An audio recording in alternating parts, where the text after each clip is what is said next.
السلام علیکم۔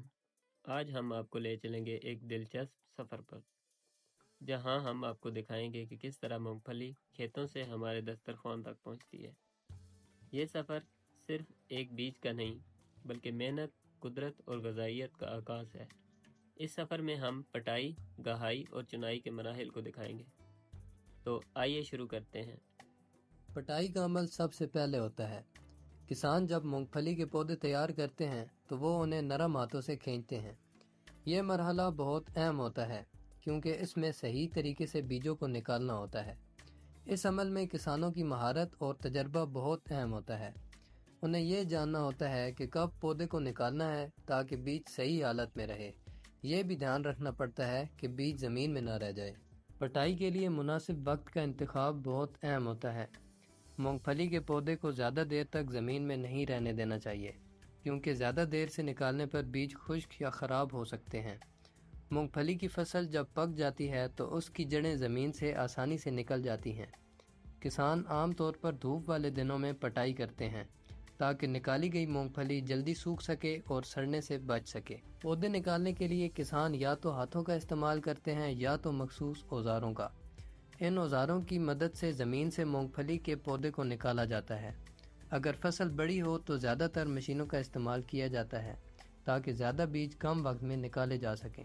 پودوں کو نکالنے کے بعد انہیں کھلے میدان یا کھیت میں دھوپ میں رکھ دیا جاتا ہے تاکہ مونگ پھلی کے بیج خشک ہو جائیں۔ مونگ پھلی کے بیجوں کو خشک کرنے کا عمل اس لیے ضروری ہے کیونکہ نمی کے ساتھ ذخیرہ کرنے پر وہ خراب ہو سکتے ہیں۔ اس عمل میں کچھ دن لگتے ہیں اور کسان مسلسل فصل کا جائزہ لیتے رہتے ہیں تاکہ یہ یقین دہانی ہو جائے کہ بیج صحیح طریقے پر خشک ہو رہے ہیں۔ پٹائی کے بعد گہائی کا مرحلہ آتا ہے۔ اس میں تھریشر کا استعمال ہوتا ہے۔ تھریشر کی مدد سے مونگ پھلی کو اس کے پودے سے جدا کیا جاتا ہے۔ یہ مشین بہت مددگار ثابت ہوتی ہے کیونکہ یہ وقت اور محنت دونوں کی بچت کرتی ہے۔ کسان گہائی کے بعد مونگ پھلی کی صفائی کرتے ہیں تاکہ خالص اور صحت مند بیج حاصل ہو سکے۔ پرانے وقتوں میں گہائی روایتی طریقے سے کی جاتی تھی، جہاں ہاتھ یا مخصوص لکڑی کے اوزاروں کا استعمال کیا جاتا تھا۔ آج کل کسان گہائی کے لیے تھریشر کا استعمال کرتے ہیں۔ یہ تھریشر مشینیں مختلف اقسام کی ہوتی ہیں جو فصل کی مقدار اور ضروریات کے مطابق ہوتی ہیں۔ تھریشر مشین کو صحیح طریقے سے سیٹ کرنا بہت اہم ہوتا ہے اور ساتھ ہوا کا رخ بھی دیکھا جاتا ہے۔ تھریشر مشین کی رفتار کو فصل کی مقدار کے مطابق ایڈجسٹ کیا جاتا ہے۔ بڑی فصلوں کے لیے زیادہ طاقتور مشینیں استعمال کی جاتی ہیں جو زیادہ مونگ پھلی کو کم وقت میں نکال سکتی ہیں۔ گہائی کے دوران تھریشر سے نکلتی ہوئی مونگ پھلی کو بوریوں میں ڈالا جاتا ہے۔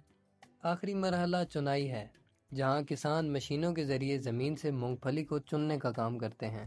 چنائی کے دوران کسان یہ دھیان رکھتے ہیں کہ مشین ہر بیج کو احتیاط سے اٹھائے تاکہ اس کی کیفیت خراب نہ ہو۔ چنائی کے بعد بیجوں کو مختلف مراحل سے گزارا جاتا ہے تاکہ وہ بہتر حالت میں ہوں۔